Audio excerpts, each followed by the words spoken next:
ഹൃദയപൂർവം ഭാഗം 135. ഒരു അധ്യാപികയാണ് ഞാൻ. ആരും നശിച്ചു പോകുന്നത് കാണാൻ ആഗ്രഹം ഞങ്ങൾക്കുണ്ടാവില്ല. അത് ഞങ്ങളുടെ കുട്ടികളായിക്കോട്ടെ ആരുമായിക്കോട്ടെ. അതുകൊണ്ട് പറഞ്ഞു എന്നേ ഉള്ളൂ. ലക്ഷ്മി പറഞ്ഞു. അവൻ പുറത്തേക്ക് ശക്തനായി കാണിക്കും. ഉള്ളിൽ അവൻ തകർന്നിരിക്കുകയാണ്. ഹരി ഈശ്വരനെ നോക്കി. അവൻ ഇന്നാണ് ആദ്യമായി തോറ്റത്. ഹരി പതിയെ പറഞ്ഞു. ലക്ഷ്മി തിരുത്തി. അല്ല, ഇന്നാണ് ആദ്യമായി പഠിച്ചത്. അത്രയും പറഞ്ഞ് ലക്ഷ്മി മാധവിന്റെ ഒപ്പം കാറിൽ കയറി. ഈശ്വർ ഇപ്പോഴും അതേ സ്ഥലത്ത് തന്നെ നിന്നു. ഹരി അവന്റെ അടുത്തെത്തി. ചുമലിൽ കൈവച്ചു. പോകാം. ഈശ്വർ തലകുലുക്കി. അവൻ അവസാനമായി ആ വഴിയിലേക്ക് നോക്കി. അവിടെ ദേവിക പോയ വഴിയിലേക്ക്. പിന്നീട് പതുക്കെ തിരിഞ്ഞു നടന്നു. കാറിന്റെ സൈഡ് മിററിൽ കൂടി ഇതെല്ലാം ലക്ഷ്മി കാണുന്നുണ്ടായിരുന്നു. അവളുടെ മുഖത്ത് സങ്കടമല്ല, ഒരു ആശ്വാസം മാത്രം. പെൺകുട്ടിയുടെ സ്വാതന്ത്ര്യം സംരക്ഷിക്കപ്പെട്ട ദിനം, ഒരു പുരുഷന്റെ അഹങ്കാരം താഴ്ന്ന ദിനം, ഒരു മനുഷ്യന്റെ തിരിച്ചറിവ് തുടങ്ങുന്ന ദിനം. കാറ് റോഡിലൂടെ നീങ്ങുകയായിരുന്നു. കോടതി പരിസരത്തിന്റെ പിന്നിലാക്കി. ഡ്രൈവിംഗ് സീറ്റിൽ ഹരി, പക്കൽ ഈശ്വർ, പിറകിലെ സീറ്റിൽ സച്ചി. കാറിനുള്ളിൽ ഒരു കനത്ത നിശബ്ദത. അത് തകർത്തെറിഞ്ഞത് ഹരിയുടെ ചോദ്യമായിരുന്നു. ഈശ്വർ, ഹരി പതിയെ പറഞ്ഞു തുടങ്ങി. നീ എന്തുകൊണ്ടാണ് പെട്ടെന്ന് ഇങ്ങനെ മാറിയത്? ഈശ്വർ ഒന്നും പറഞ്ഞില്ല. അത് കണ്ട് ഹരി വീണ്ടും തുടർന്നു. ഇന്നലെ രാത്രി വരെ നീ പറഞ്ഞത് എന്തായിരുന്നു? എന്ത് വില കൊടുത്തും അവളെ തിരിച്ചു പിടിക്കും, ഡിവോഴ്സിന് സമ്മതിക്കില്ല, അവളെ ആരും നിന്നിൽ നിന്നും അകറ്റില്ല എന്നൊക്കെയല്ലായിരുന്നോ?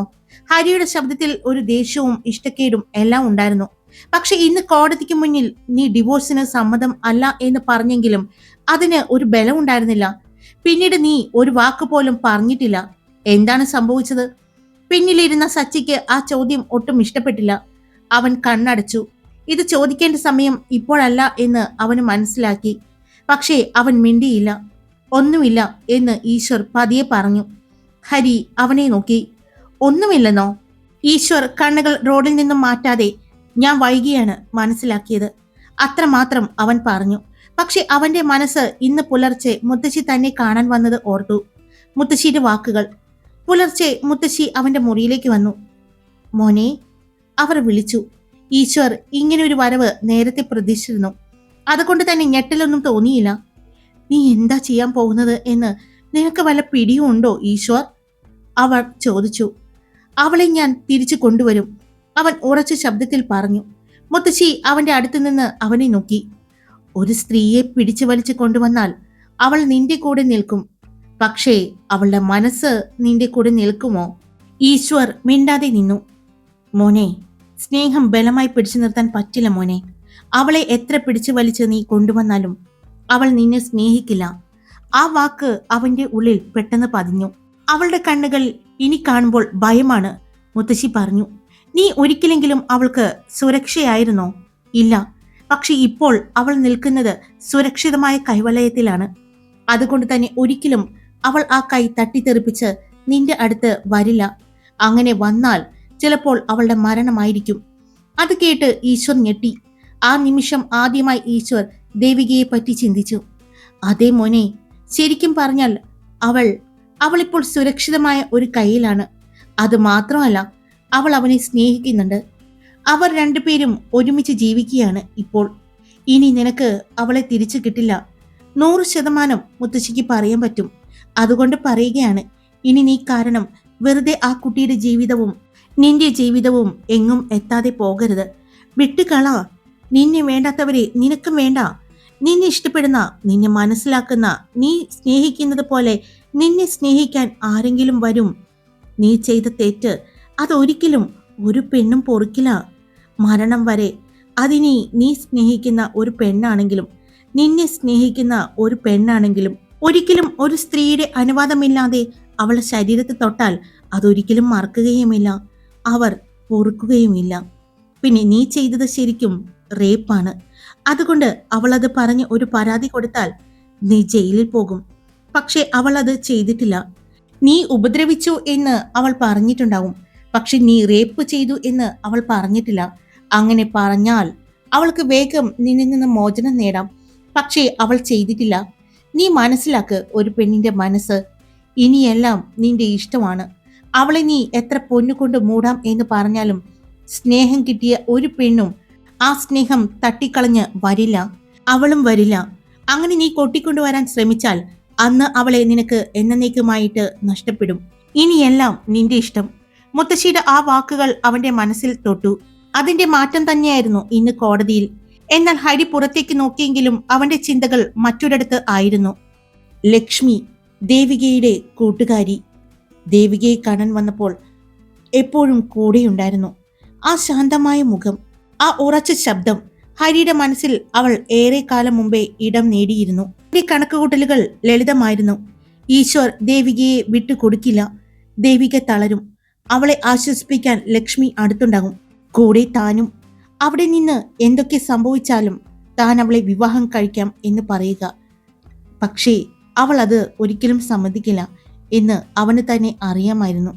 അത് മാത്രമല്ല, ഈശ്വരന് ദേവികയോടുള്ള സ്നേഹം എത്രത്തോളം ഡീപ്പാണെന്ന് ഹരിക്ക് അറിയാമായിരുന്നു. അതുകൊണ്ട് ദേവികയെ ഈശ്വർ സ്വന്തമാക്കും എന്ന് അറിയാമായിരുന്നു. ഈ കഥയുടെ അവസാനം ദേവിക ഈശ്വരനെ വിവാഹം കഴിക്കും. ദേവികയെക്കുറിച്ചുള്ള സങ്കടത്തിൽ ഇരിക്കുന്ന തന്നെ ആശ്വസിപ്പിക്കാൻ ലക്ഷ്മി വരും. എന്റെ വിഷമം, തന്റെ സങ്കടം, വേദന എല്ലാം കണ്ട് ഒരു സഹതാപമായി മാറും. അങ്ങനെ ആ സഹതാപത്തെ പ്രണയമാക്കി മാറ്റി ലക്ഷ്മി അവന്റെ ജീവിതത്തിലേക്ക് വരും എന്നെല്ലാമായിരുന്നു കരുതിയത്. പക്ഷേ കണക്കുകൂട്ടലുകൾ എല്ലാം തെറ്റിച്ചുകൊണ്ടാണ് ലക്ഷ്മി ഞങ്ങളുടെ കൺമുന്നിൽ നിന്നും മിസ്സായത്. പിന്നെ കാണുന്നത് അന്ന് ആ വീഡിയോ കോൺഫറൻസ് വച്ചായിരുന്നു. പക്ഷെ തനിക്ക് കാണാൻ സാധിച്ചില്ല. കാണാൻ ഒരുപാട് ആഗ്രഹിച്ചിരുന്നു. അങ്ങനെ ഇരിക്കുമ്പോഴാണ് കോടതിയിൽ ലക്ഷ്മിയുടെ ഇന്നത്തെ ആ എൻട്രി. അവൾ ഈശ്വരനെ കണ്ട് നേരിട്ട് സംസാരിച്ച രീതി, അവളുടെ കണ്ണുകളിലെ കരുത്ത്, അത് ഹരിയെ കൂടുതൽ ആകർഷിച്ചു. വിവാഹം കഴിഞ്ഞു എന്ന് അറിയാം. അതൊന്നും തനിക്ക് ഒരു വിഷയമേ അല്ല. ഇനി എപ്പോൾ വേണമെങ്കിലും അവളെ കണ്ടെത്താം, അവൻ മനസ്സിൽ വിചാരിച്ചു. അവന്റെ ചുണ്ടിൽ ഒരു പുഞ്ചിരി വിരിഞ്ഞു. അവൻ ഇതിനകം തന്നെ ആളുകളും ഏർപ്പാടാക്കിയിട്ടുണ്ടായിരുന്നു ലക്ഷ്മിയുടെ ആ കാറ് ഫോളോ ചെയ്യാൻ. ലക്ഷ്മി എവിടെയാണ് താമസം, എവിടെയാണ് പോകുന്നത് എന്നൊക്കെ അറിയാൻ ഇന്ന് കിട്ടിയ അവസരം അവൻ കൈവിടില്ല എന്ന് ഉറപ്പിച്ചിരുന്നു. ഹരിയുടെ ചുണ്ടില് ക്രൂരമായ ആ പുഞ്ചിരി. പിന്നിലിരുന്ന സച്ചി ആ പുഞ്ചിരി കണ്ടു. അത് അവന് ഇഷ്ടപ്പെട്ടില്ല. ഹരിയുടെ മുഖഭാവങ്ങൾ അവൻ ശ്രദ്ധിച്ചു. കണ്ണുകളിൽ അനാവശ്യമായ ഒരു ആവേശം. ഹരി, സച്ചി ശാന്തമായി വിളിച്ചു. ഹരി തിരിഞ്ഞു നോക്കി. എന്താ, നീ അസ്വസ്ഥനാണ് എന്ന് തോന്നുന്നു? എന്തെങ്കിലും പ്രശ്നമുണ്ടോ ഹരി? സച്ചി ചോദിച്ചു. അതിന് ഹരി ചിരിച്ചു. അങ്ങനെയൊന്നുമില്ല. പക്ഷെ സച്ചിയുടെ ഉള്ളിൽ സംശയം വളർന്നു. ഇന്ന് കോടതിയിൽ ദേവികയ്ക്ക് അനുകൂലമായ വിധി വന്നു. ഈശ്വരന്റെ മനസ്സ് മാറി. പക്ഷെ ഹരി എന്തോ മറ്റൊന്ന് ചിന്തിക്കുന്ന എന്ന് സച്ചിക്ക് തോന്നി. കാർ സിഗ്നലിൽ നിർത്തി. ഈശ്വർ കണ്ണുകൾ അടച്ചു. ഞാൻ അവളെ വേദനിപ്പിച്ചു ഒരുപാട്, അല്ലേ? അവൻ പതിയെ പറഞ്ഞു. ഹരി ഒരു നിമിഷം ഈശ്വരനെ നോക്കി. അപ്പോൾ ഇനി തിരിച്ചു നേടാൻ ശ്രമിക്കില്ലേ? ഈശ്വർ പതുക്കെ തല കുലുക്കി. ഇല്ല, അവൾ അവളുടെ ഇഷ്ടത്തിന് ജീവിക്കട്ടെ, അവൾ സന്തോഷമായിട്ടിരിക്കട്ടെ. ആ വാക്ക് ഹരിക്ക് ഇഷ്ടപ്പെട്ടില്ല. പെട്ടെന്ന് ഹരിയുടെ ഫോൺ മുഴങ്ങി. അവൻ സ്ക്രീൻ നോക്കി.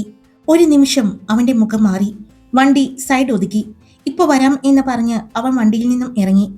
അത് കണ്ട് ഈശ്വർ ആശ്ചര്യപ്പെട്ടു. ഇവിടെ ഹൈവേ ആണ്, ഇവനിത് എങ്ങോട്ടാ? ഈശ്വർ ചോദിച്ചു. എന്നാൽ അതൊന്നും കേൾക്കാത്തത് പോലെ അവൻ വേഗം ഫോണുമായി മാറി നിൽക്കുന്നത് കണ്ടു. ഈ വണ്ടിയിൽ നിന്നും അകലെയായി നടന്നു.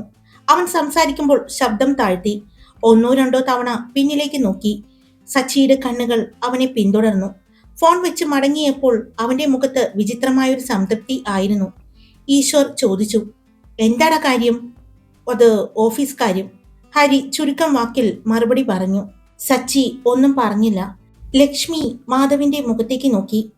മാധവേട്ടാ, ഒരുപാട് നാളുകൾക്ക് ശേഷം എനിക്ക് അത് കണ്ടപ്പോൾ ഒത്തിരി സന്തോഷം തോന്നി, ലക്ഷ്മി മാധവിനോടായി പറഞ്ഞു. മാധവ് സ്റ്റിയറിംഗിൽ പിടിച്ച് ചിരിച്ചു. ഇത്രയും ദിവസത്തിന് ശേഷം ആദ്യമായാണ് ഞാൻ ദേവികയുടെ സന്തോഷം കാണുന്നത്, ചിരിച്ച മുഖം കാണുന്നത്. പിന്നിൽ ഗംഗയും സാന്ദ്രയും ഇരുന്നു. അവർക്കിടയിലും ചർച്ച ദേവിക തന്നെയായിരുന്നു. ഇനി അവൾക്ക് ആരെയും ഭയപ്പെടേണ്ട, ഗംഗ പറഞ്ഞു. ലക്ഷ്മി ഒരു ദീർഘനിശ്വാസം വിട്ടു. അവൾക്ക് സന്തോഷത്തോടെയും സമാധാനത്തോടെയും ഇനി പുറത്തിറങ്ങി നടക്കാലോ. മാധവ് ചിരിച്ചു. നാളെ തന്നെ രജിസ്ട്രേഷൻ കാര്യങ്ങൾ നോക്കണം, ഇനി ഒന്നും നീളരുത്, ഉദയൻ പറഞ്ഞു. ശരത്തിന്റെ കാറ് നഗരത്തിന്റെ തിരക്കിലൂടെ മുന്നോട്ട് നീങ്ങി.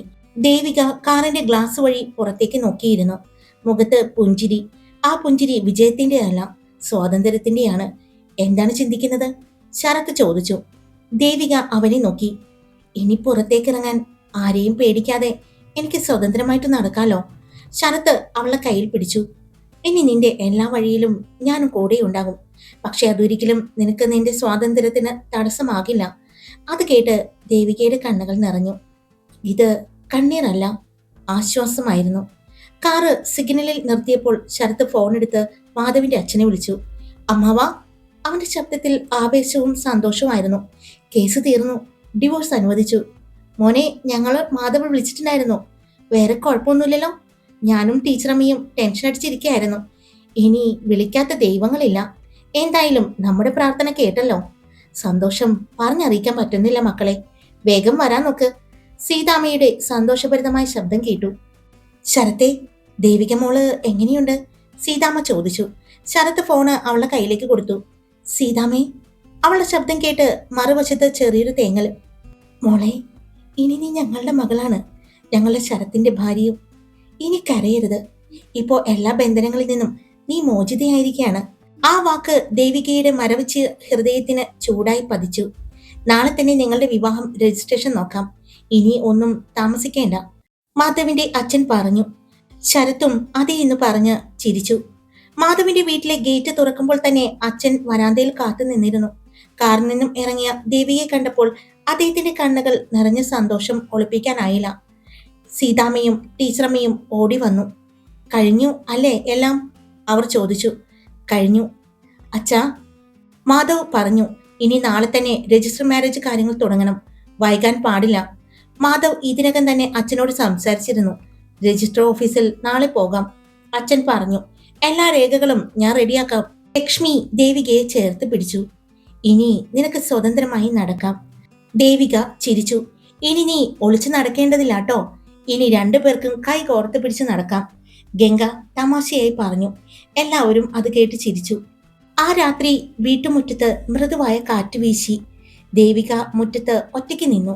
ശരത്ത് അവളുടെ പിന്നിൽ വന്ന് നിന്നു. എന്തുപറ്റി? എന്താ ആലോചിക്കുന്നത്? അവൻ ചോദിച്ചു.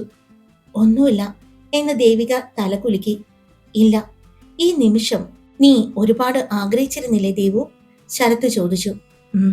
ഒരുപാട് ഒരുപാട് ആഗ്രഹിച്ചിരുന്നു. പക്ഷെ അന്ന് എന്നെ ഇങ്ങനെ ചേർത്ത് പിടിക്കാൻ, ഇങ്ങനെ സുരക്ഷിതമായൊരു കൈ ഉണ്ടാകുമെന്ന് ഞാൻ കരുതിയില്ല.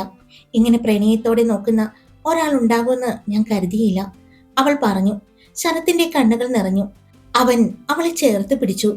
ഇത്തവണ അവൾ അവന്റെ നെഞ്ചിലേക്ക് ചാഞ്ഞു. പുതിയൊരു പുലരിയായിരുന്നു. സന്തോഷത്തിന്റെ, സമാധാനത്തിന്റെ ഒരു പൊൻപുലരിയായിരുന്നു ദേവികയ്ക്കും ശരത്തിനും. അടുത്ത ദിവസം ഹരി തന്നെയാണ് ദേവികയുടെ പേരെടുത്ത് സംസാരിച്ചത്.